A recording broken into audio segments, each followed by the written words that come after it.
Ouvimos aqui tantos hinos nessa noite, hinos bonitos, hinos que tocaram a nossa alma, e eu creio que muitos deles subiram até a tua presença.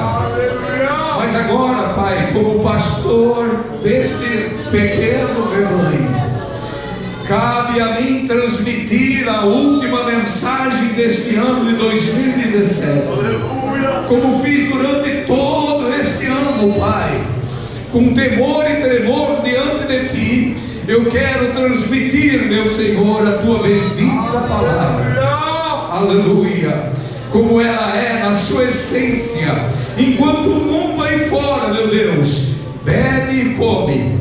Festas é o que mais tem agora nesses dias. Nós estamos aqui na tua casa para louvar e exaltar o teu santo nome. Nós te agradecemos. Amém.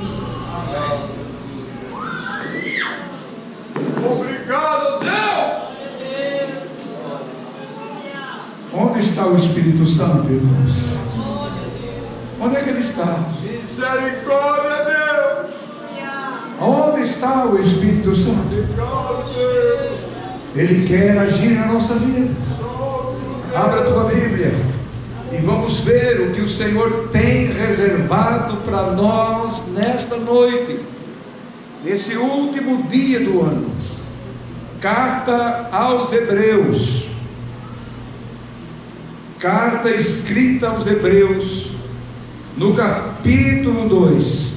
Tem alguns assuntos aqui que eu quero falar para os irmãos, porque é muito necessário nesses dias em que nós estamos vivendo. Primeiro nós vamos ler o capítulo 2, versículo 1 ao 4. Vamos meditar com muita atenção nesses versículos. Amém, irmãos? Amém. Por esta razão, importa que nós nos apeguemos ou apeguemos com mais firmeza às verdades ouvidas, para que delas jamais nos desviemos. Se pois se tornou firme a palavra falada por meio de anjos, e toda transgressão ou desobediência recebeu justo castigo, como escaparemos nós se negligenciarmos tão grande salvação, a qual, tendo sido anunciada inicialmente pelo Senhor, foi-nos depois confirmada pelos que a ouviram, dando Deus testemunho juntamente com eles, por sinais, prodígios e vários milagres, e por distribuição ou distribuições do Espírito Santo, segundo a sua vontade. Amém. Segundo a sua vontade. Amém. Pode sentar, irmãos. Quero agradecer a Deus pelo bom número de irmãos que está aqui, igreja praticamente cheia. Eu quero louvar a Deus pelos amigos também que estão aqui. Eu tenho certeza que dentro da casa de Deus é o melhor lugar da terra que se tem para passar estas festas que estão aí fora agora. Nós vamos ouvir daqui a pouquinho mais um barulho enorme de muitas bombas, muito fogo artificial lá fora. E será que o fogo do Espírito não pode arder aqui dentro, irmãos? Será que o fogo do Espírito, o que significa esses fogos aí? Esse cuspir de fogo, essas bombas, para que isso? Eu creio que é uma expressão de uma certa alegria, de um certo prazer que as pessoas têm, não tem outra forma de expressar-se. Eles usam esses meios, até perigosos: bebida forte, comida à vontade, vestidos de branco. Lá na praia agora deve ter uma multidão jogando coisas e lixos na praia, e nós aqui temos um fogo que parece que está apagado. Só Jesus, misericórdia a Deus. Parece que não está ardendo nos corações. Aleluia. Porque já é muito tarde, pastor. Eu não costumo estar no culto nessa hora. Eu estou em casa dormindo a esta hora. Que hora Jesus vai voltar para buscar a sua igreja? A Bíblia diz: não sabemos se é ao meio-dia, se é no meio da tarde, se é no início da noite, se é próximo ou à meia-noite, ou se é de madrugada. Isso falando no horário dos homens. E nós estamos assim, Aleluia. como se nada de anormal estivesse para acontecer. Eu creio que todos que me veem pregar por aí, ele já fala assim: eu sei o que ele vai falar, eu sei o que ele vai dizer. Ele vai falar da vinda de Jesus. Não tem outro assunto. O que eu vou falar? Depois de ver o relógio de Deus caminhando dessa forma e chegando, apontando o fim, as coisas estão acontecendo. Tudo que aconteceu neste ano do nosso calendário que estamos findando hoje foi extraordinário. Quem tem olhos espiritual viu, observou. Além da libertinagem, além do pecado, além da depravação moral que vive esse mundo, os sinais, os grandes sinais entre as nações, os sinais da própria natureza, mostrando que Jesus vai voltar. Aleluia! Que Jesus vai mostrar o seu rosto para nós. Como eu tenho desejo de ver o rosto de Jesus. Só ouvimos falar, só imaginamos.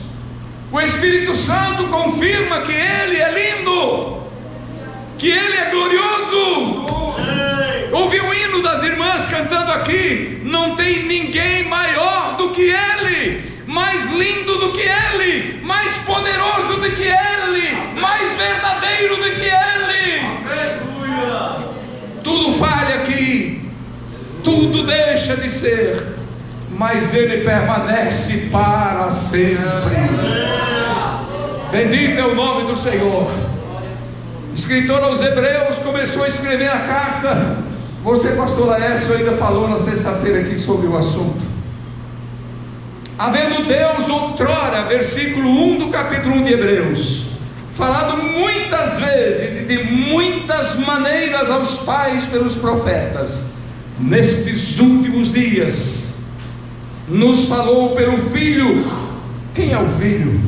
A quem constituiu herdeiro de todas as coisas, pelo qual também fez o universo. Jesus, aquele que foi, é e será para sempre. Diz aqui a palavra no versículo de número 6 do capítulo 2: e antes alguém em certo lugar deu pleno testemunho, dizendo: que é o homem que dele se lembre, dele te lembres, ou o filho do homem para que o visites? Fizeste-o, o Senhor fez-o um pouco menor do que os anjos, de glória e de honra o coroaste, e constituíste sobre as obras da tua mão. O filho do homem que por um tempo, irmãos, diz aqui, por um pouco, e foi menor do que os anjos. Que tempo foi esse que Jesus foi menor do que os anjos? Por causa por nossa causa. Ao menos ele se apresentou menor do que os anjos. Ninguém dizia que ele era o anjo Gabriel. Ele não tinha a estatura, o poder, a virtude, a fama de um anjo Gabriel. Era um peregrino que passava, era alguém que desceu aqui, era o amor de Deus revelado por um tempo.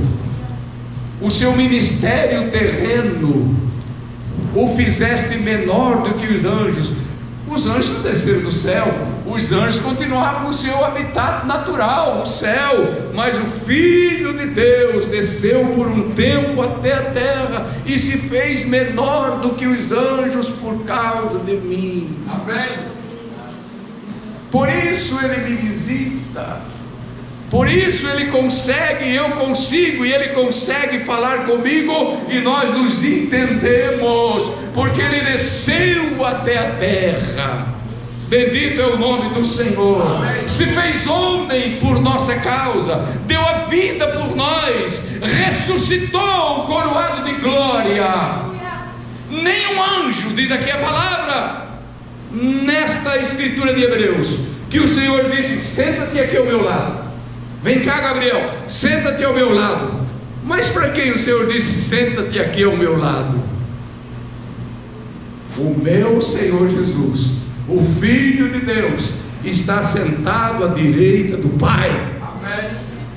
Intercedendo por nós. Amém. Clamando por nós, nos apresentando. Paulo falando aos Coríntios, na primeira carta, acho que no capítulo 6, ele diz que nós passamos por uma transformação, uma metamorfose espiritual que o homem não pode fazer. Primeiro ele nos achou sujo, ele nos lavou, depois nos santificou, aleluia. Está ficando bonito, agora eu posso apresentar, justificá-lo diante do Pai. Gabriel não pôde fazer isso, mas aqui diz a palavra que eu li: por essa razão importa que nós apegamos com muito mais firmeza as verdades ouvidas, para que delas jamais nos desviemos. As verdades ouvidas primeiro foram faladas aos nossos pais pelos profetas. O que os anjos falaram se cumpriu. Gabriel, já estamos falando nele, vamos falar mais um pouquinho nesse anjo especial do céu. Ele desceu, pelo menos que eu conheço na palavra do Senhor, 4 vezes na terra. 2 vezes para falar com Daniel, revelações profundas. 2 vezes ele desceu para tratar já da vinda do Messias, a chegada do Messias, preparando tudo. Falou com Zacarias, pai de João Batista, queria ser pai do menino, que era o João Batista, o precursor, a voz do que ia clamar no deserto, e desceu para falar com Maria, um anjo especial. Mas esse anjo não me pode salvar. Não é ele que fala comigo hoje.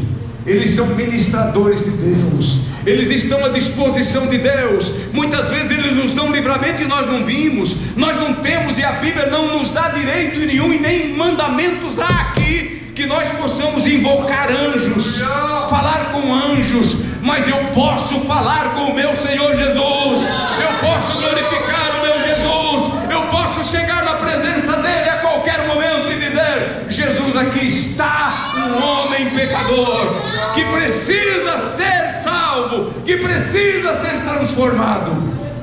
Ninguém de nós, irmãos, aceitou o anjo como seu único e suficiente Salvador, mas nós aceitamos Jesus como nosso único e suficiente Salvador. Aleluia! O anjo não deixou o Espírito aqui, mas Jesus disse: eu vou, mas deixo convosco o meu Espírito. Por isso eu estou perguntando: onde está o Espírito Santo? Onde estão os irmãos batizados do Espírito Santo? Aonde está o povo barulhento? Parece que esse hino já está se cumprindo antes da volta de Cristo. Você não acha? Onde está aquele povo barulhento? Onde está o povo barulhento? Eu fui criado no meio de um povo barulhento. Um barulho glorioso, um barulho lindo, que de longe se ouvia a glorificação, a exaltação, as glórias a Deus, as línguas estranhas. O culto não encerrava ao sair da igreja, eles iam cantando para casa, iam glorificando para casa, iam buscando o Senhor. Não recebia o batismo em casa, mas nem na igreja, mas recebia em casa. Onde está o povo barulhento? Jesus ainda não veio. Cadê o barulho? Barulho, irmãos, não é esse barulho de... Eu tinha um amigo, um velho presbítero que já faleceu. Ele disse: ele dizia para alguém, é igual uma carroça vazia, faz barulho de carroça vazia. Que as carroças vazias, com aquelas rodas de ferro, faziam um barulho terrível aí nesses calçamentos. Mas quando carregava a carroça, acabava o barulho. Então nós não podemos ter esse barulho de carroça vazia, mas ser cheios. Obrigado, Deus. Glorificado o nome do Senhor. Amém. Irmãos, eu vim no culto e não chorar para mim é um desastre. Eu vir num culto e não falar em línguas para mim é um problema. Eu vou preocupado por casa. Eu não quero que isso saia, que isso me deixe, não. Eu quero que isso permaneça comigo. Choreando, lavacei. Irmão, você que não foi batizado com o Espírito Santo ainda, nesta manhã aprendemos na escola bíblica que o Espírito Santo, ele nos convenceu do pecado, nos apresentou, Jesus apresentou nós para Ele. É assim, olha, vai lá e fala com Ele, vai lá e entra naquele coração e convence Ele. Ele nos convenceu, mas isso não quer dizer que por Ele nos ter convencido nós vamos poder andar assim o resto da vida, não. Nós precisamos da fonte, nós precisamos estar ligados nele. Há umas vertentes dele, para cada um de nós há um vertente. Ele vai dando os seus dons espirituais conforme o seu querer. Amém. Derramando do seu espírito, manifestando a sua glória. E imagine, irmãos, neste mundo que nós vamos entrando, cada compartimento que nós vamos abrindo destes anos seguintes, eu não sei quanto nos resta. O que é que você vai entrar, vai achar dentro de um compartimento desse? Você vai abrir, é uma surpresa. Quantas surpresas tivemos este ano? Surpresas desagradáveis, é as que mais vêm. Eu digo para a Esther às vezes: meu Deus, não vem notícia boa. Cadê as notícias boas? Cadê as notícias alvissareiras? Cadê aquelas notícias que nos deixam, glória a Deus? Às vezes vem uma e de repente a outra vem atrás, vem desmentindo aquela que era boa. Ai, é a cruz que nós temos que levar. Vou desistir por causa disso? Vou deixar de ser obreiro por causa disso? Não vou tomar a ceia por causa disso? Isso é ser covarde, covarde, mais covarde, irmãos. Deixar de tomar a ceia porque teve um pequeno atrito e não soube se perdoar, trocou a santa ceia por um pequeno pedaço de raiz de amargura. Trocou o pão e o cálice pela raiz de amargura. A raiz de amargura fica e o desejo de tomar a ceia se vai. É verdade. Misericórdia a Deus. Por uma mentira que você prega, os mentirosos vão ficar de fora. Amém. Os adúlteros vão ficar para o lado de fora. Amém. Os feiticeiros da mesma forma.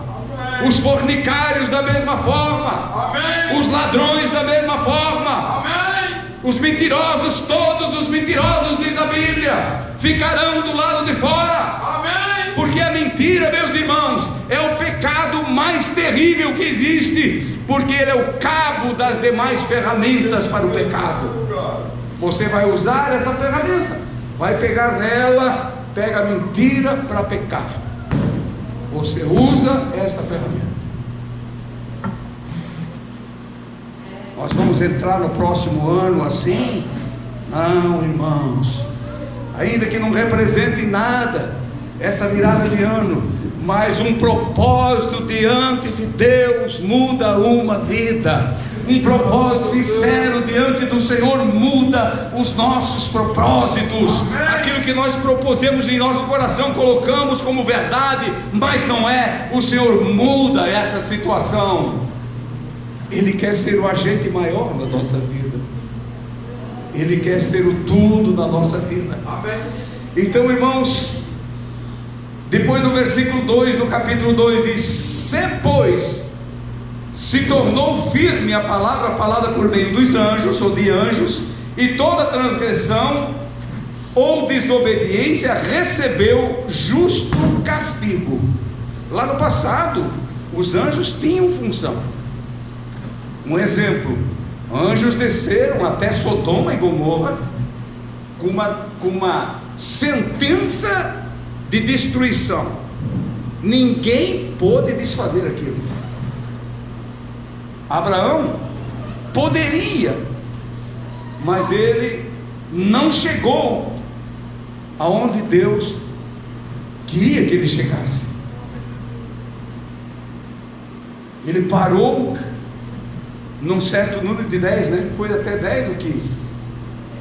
10. Se tiver 10 justos lá, ele parou nos 10, eu acho que 10. Começou de 50, menos 5, 40, por aí. Parou. Os anjos com certeza até pararam esperando a ordem de Deus. Quando ele parou nos 10, vão e destruam Sodoma. Tirem o povo para fora.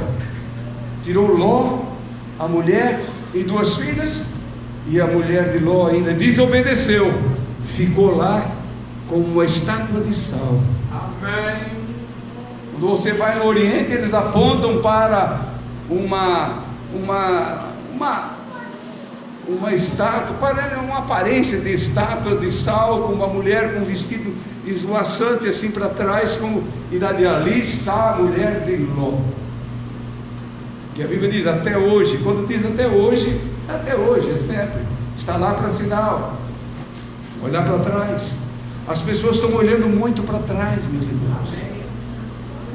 E a palavra do Senhor, mais do que a palavra do anjo, vai se cumprir. Amém. Tudo aquilo que os anjos disseram para muitas pessoas do passado, reis, profetas, patriarcas, o anjo falava e se cumpria. E por que, irmãos, agora que ele fala através do seu próprio Filho, Jesus, nós vamos fazer de conta que essa voz não muda nada, que essa ordem não faz parte da nossa vida, não é a base da nossa vida cristã. Irmãos, Jesus é a base principal da nossa vida, no tudo. Amém. Em tudo nós devemos obedecê-lo, em tudo. Amém. Ele tem esse propósito sobre nós, irmãos, ou com nós, quando ele disse para o próprio Pai: todos aqueles que tu me desses estão aqui na minha mão. Amém. E nenhum daqui sairá, não deixarei, mas se eu quiser, eu saio dali. Jesus faz de tudo, mas eu tenho uma liberdade, eu tenho livre-arbítrio para sair das mãos do próprio Senhor. Você conheceu irmãos e irmãs que estavam na mão do Senhor e hoje não estão mais? Tem muitos que estão nos presídios, tem muitos que estão na prostituição, tem muitos que estão ricos e se esqueceram do Salvador, tem muitos que se enganaram, e em vez de ouvir a voz de Jesus, dão crédito à voz dos falsos profetas. e amontoaram para si doutores e professores e mestres, e hoje estão nessa situação, dando crédito a qualquer mensagem. Querido irmão, quem ouviu a mensagem do Espírito Santo, e essa mensagem foi penetrante, essa mensagem atingiu o teu coração e o meu coração, nós nunca vamos poder esquecer dessa voz, nós nunca vamos esquecer dessas ordens, elas foram dadas e nós precisamos obedecer. Mas há uma força tão terrível, irmão, sobre a terra, que está conseguindo mudar o pensamento das pessoas. O que se ouve ultimamente, irmãos, é de você dizer: Deus, eu não acredito. Aleluia! Que quem falava, que quem pregava a palavra com veemência, quem condenava, hoje está apoiando. Será que ele não tem assim um pouco de um brio ou vergonha mesmo de mudar dessa forma? Não. O inimigo, irmão, está fazendo de tudo para que cada ano, cada etapa da tua vida, você seja mais fraco. E o Senhor está dizendo: eu quero que você seja mais forte. Irmãos, quando é tempo, chegou o tempo de nós sermos fortes, decididos, ter o espírito do discernimento como dom principal na nossa vida nesses dias, para discernir esse emaranhado de coisas que estão aí, parecendo que é para enganar todo mundo. Você pode discernir pelo Espírito Santo de Deus, dizendo: não, eu não aceito essas coisas, isso é mentira, isso é a voz do diabo. Coloca isso no teu coração. Se os anjos falaram, se cumpriram, irmãos, naqueles dias. Imagine agora aquilo que Jesus falou, aquilo que o Senhor está falando. Aqui Ele fala todos os dias, que Ele fala todo dia. Na quarta-feira Ele fala, na sexta-feira Ele fala, na terça-feira Ele fala que as irmãs orando, eu estava ali ainda ouvindo elas orar na terça-feira. Deus fala. Vocês não podem fazer um ensaio, jovens, sem orar. Vocês não podem tomar nenhuma atitude sem orar. Vocês não podem ir para lugar nenhum sem buscar o Senhor. Vocês não podem comprar e nem vender sem orar. Vocês não podem fazer mais negócios nenhum sem oração, sem conselho. Por favor, pelo amor do Senhor Jesus, tome isso como uma orientação do céu, como uma profecia de Deus. Não façam nada sem pedir oração e sem orar para que o Senhor lhes dê a direção verdadeira. Pessoas entrando por caminhos estranhos, irmãos, atitudes estranhas, obreiros, auxiliares, cooperadores, atitudes estranhas. O que é isso? Por quê? Quando você fica sabendo, já tem acontecido tudo, não se pede mais conselho. Pastor vai se tornando uma figura, é só um nome, é porque precisa ter. Não, meu irmão.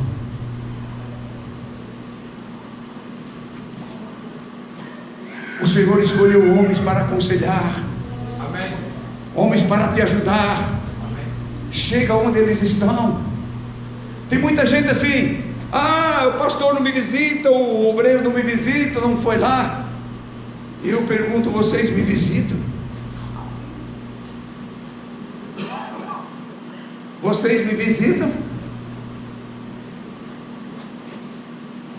Cada um de nós temos que fazer nossa parte, meu irmão.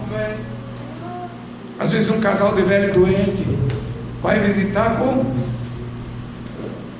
Hoje ainda falei aqui na escola bíblica que ainda nós podemos, irmãos, mas vai chegar os dias. Quem vai cuidar de nós? Quem vai cuidar de nós se não for o Senhor? Qualquer um que passa por lá ainda, a primeira coisa que a minha Esther diz: o senhor vai tomar um café, você vai almoçar, você vai jantar, você vai comer aqui conosco, cada um. Mas vai chegar o dia que nós não vamos poder mais, não vamos poder mais vir na igreja. Quem vai cuidar de nós? Eu confio no meu Senhor, aleluia, eu confio no meu Salvador, Ele cuidará de nós, aleluia, Ele se responsabiliza por nós, então somente Ele quer que nós sejamos obedientes à sua bendita palavra, amém, sua bendita palavra. Prosseguindo aqui diz, no versículo 3, como escaparemos nós se negligenciarmos tão grande salvação? É uma pergunta. Como escaparemos nós se nós negligenciar, se nós fazer de conta que é religioso mesmo, é tudo a mesma coisa? É o que está faltando, irmãos, é a maioria agora dizer: é tudo a mesma coisa, tudo é o mesmo Deus, tudo é a mesma coisa, nós vamos tudo para o mesmo lugar. Sim, nós vamos tudo para o mesmo lugar, mas é prestação de conta, a entrada na pátria celestial.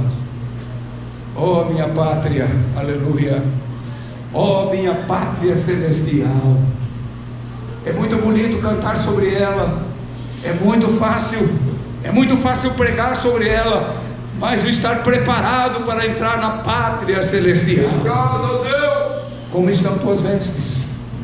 Como estão tuas vestiduras? Como você tem se comportado nesses últimos dias perante o Senhor como um cidadão do céu?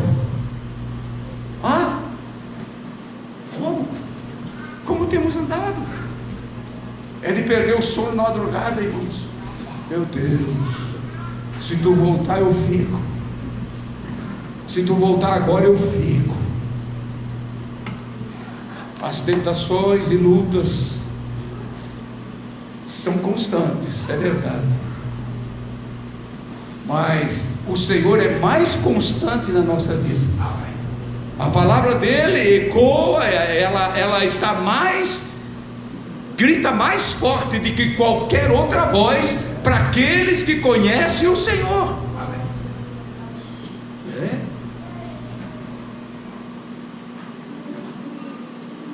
Com quem você tem conversado nesses dias?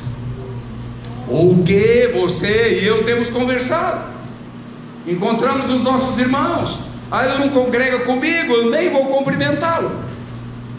Meu Deus, mas esse irmão está esperando arrebatamento. Ele vive como um santo, ela vive como uma santa. Ele não é meu irmão, mas para onde você vai?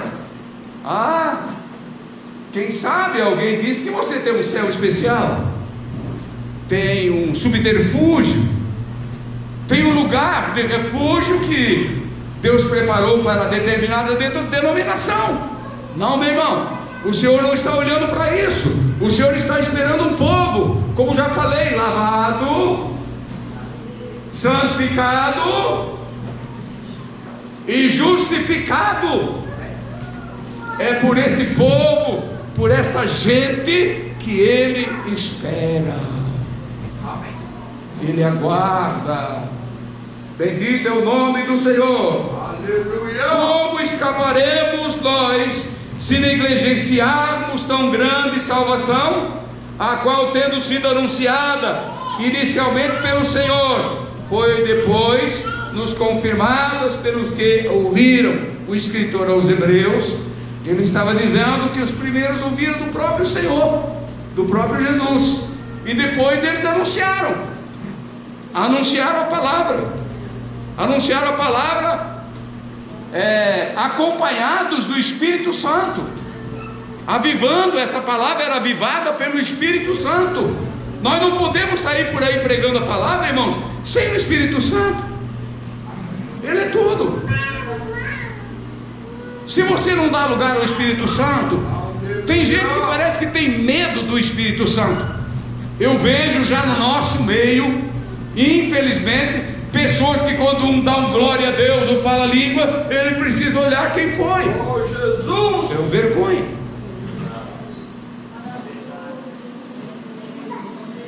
Oh Deus, oh Deus da minha alma. Misericórdia, Deus! Como é lindo alguém glorificar a Deus de verdade, irmãos.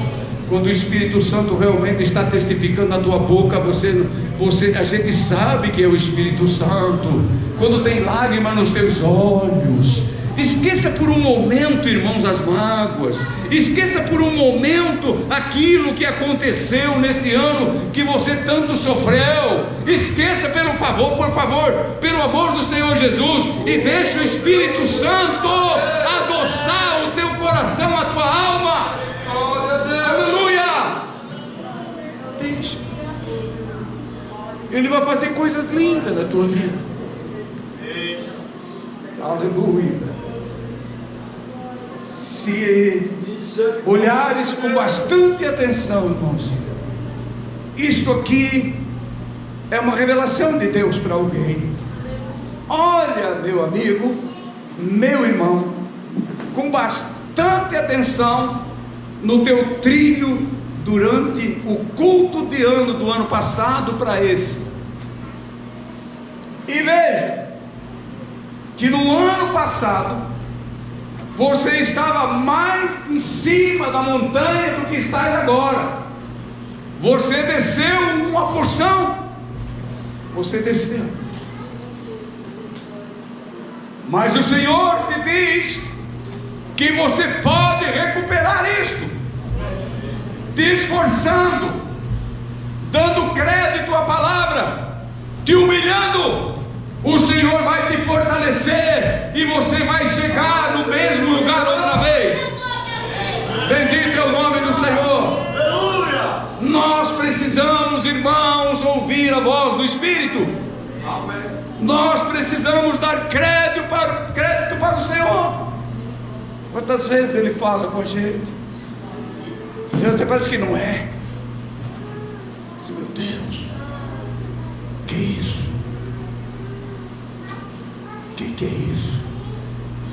Essa semana eu estava olhando numa lição antiga da escola bíblica da CPAD de 1995, por aí, 95. Eu anotei lá do lado, disse: no sábado, ontem eu estive pregando na igreja do pastor Ademar em Curitiba. Eu não estava com ele ainda, na denominação ainda. Cheguei em 97, mas ontem eu estive pregando com o pastor lá na igreja do pastor Ademar. Eu anotei lá. E no próximo domingo eu vou estar em Belém do Pará. Eu e a Esther fomos para Belém do Pará. E na igreja onde eu fui congregar, na congregação do Marco, eu tinha minha lição comigo, falava sobre a grande tribulação. E o pastor mandou eu ministrar a lição daquela manhã. Eu era um presbítero. Ele mandou eu ministrar a lição. Eu anotei na lição. Eu falei hoje sobre a grande tribulação. Há quantos anos eu venho falando sobre isso? Eu deixei de falar há alguns dias? Não deixei de falar. Mas já faz 23 anos, pastor. 24 anos, 25 ou 30, não importa. Vou continuar dizendo: a grande tribulação vem para os desobedientes. O arrebatamento vai antecipar isto. Agora, irmãos, tem crentes que virou milenistas, estão esperando o milênio em vez de esperar o arrebatamento. Meu Deus, eu fico pensando, falei para amigos nesses dias ainda, mas como que pode estar pregando essas coisas nos púlpitos, ensinando as pessoas? Por quê, irmãos? Porque se conformaram e acham que Jesus não vai surpreender mais ninguém. Oh, Deus! Então ele ensina o povo assim, para não ficar sozinho. Ele quer que uma multidão fique com ele. E como é fácil mudar a cabeça das pessoas com as falsas doutrinas. Como escaparemos nós se não atentarmos para esta tão grande salvação? Amém. Como escaparemos, irmãos? não teremos oportunidade outra. Nós precisamos estar preparados. Bendito seja o nome do Senhor Jesus Cristo. Dando Deus testemunho juntamente com eles, com os apóstolos, com os discípulos, com a igreja, promessas que Ele fez, de acontecer milagres, maravilhas, transformações, sinais e prodígios. Por que não acontece sinal? Por que você não diz que é um milagre? Por que você não diz que é um milagre? Tem pessoas que contam um testemunho a vida toda, aquele mesmo testemunho. E se você não tiver outro testemunho de transformação, continue contando esse mesmo. Mas como seria bom, irmãos, nós testemunhar coisas novas da nossa vida. Novidades. Uma das coisas mais lindas que eu posso testemunhar para os irmãos é que Ele tem me segurado até aqui firme. Ele tem me conservado vivo até aqui, me dado graça, paz, alegria. Deito e levanto glorificando ao Senhor. Venho para a casa do Senhor, vejo você, olho para o teu rosto. Eu tenho muitos irmãos queridos aqui que saltam de alegria servindo ao Senhor, glorificando ao Senhor. E vamos continuar assim, irmãos, até o fim. Glória a Deus. Nós precisamos disso. Eu sei que não há outro dia melhor para um conselho de Deus como este. Faltam 10 minutos para encerrar o ano. A mensagem é mais longa por causa do tempo que eu tenho. Depois nós vamos tomar a ceia. Como é que você veio tomar a ceia? Ah, pastor, a gente é crente e toma a ceia. Ó, pastor, isso aí é um mandamento. Isso aí foi instituído por Jesus. Mas o que Jesus exigiu daqueles que tomam a ceia? O que é que Ele exigiu? O que é que Ele quer? Eu estou pregando aqui, irmãos, olhem para mim. O que é que Ele quer? O que é que Ele deseja? Um coração puro, sincero, mãos limpas, colocar a mão no prato e tomar a ceia, pegar o pão e comer o pão, glorificar e exaltar o nome do Senhor. Estamos prontos para isso? Aqui na minha esquerda, na página que eu estou, o pastor Laércio falou há pouco sobre o tsunami, aquele maremoto que deu no Japão, deu na Ásia, em outros lugares por lá, em outros lugares da Ásia, e levou tudo de rodão. É tudo como lata, como ele falou. O navio, o iate, as casas, os prédios que estavam ali foram rolando tudo, nenhum valor. O homem é teimoso, ele foi e fez tudo de novo. Tudo de novo, com um carro novo, iate novo, o mar voltou para o lugar e parece que não vai acontecer mais nada. Mas o Senhor vem de novo e faz outra vez. Tudo está reservado para o Senhor, essas coisas aí, para o fogo. Ele diz aqui no versículo de número 11 do capítulo 1 de Hebreus: eles perecerão, tu porém permanece. Sim, todos eles envelhecerão. Qual veste? Vão ficar velhos. Escute a palavra, irmãos. Também qual manto os enrolarás, e como vestes serão igualmente mudados. Tu, porém, és o mesmo, os teus anos jamais terão fim. Tu, porém, não eu, mas ele, és o mesmo, os teus anos jamais terão fim. Amém. Quem quer viver a eternidade aqui? Com Jesus, com Jesus. Ei, quem quer viver a eternidade aqui na glória a Deus? Glorifique a Deus, exalta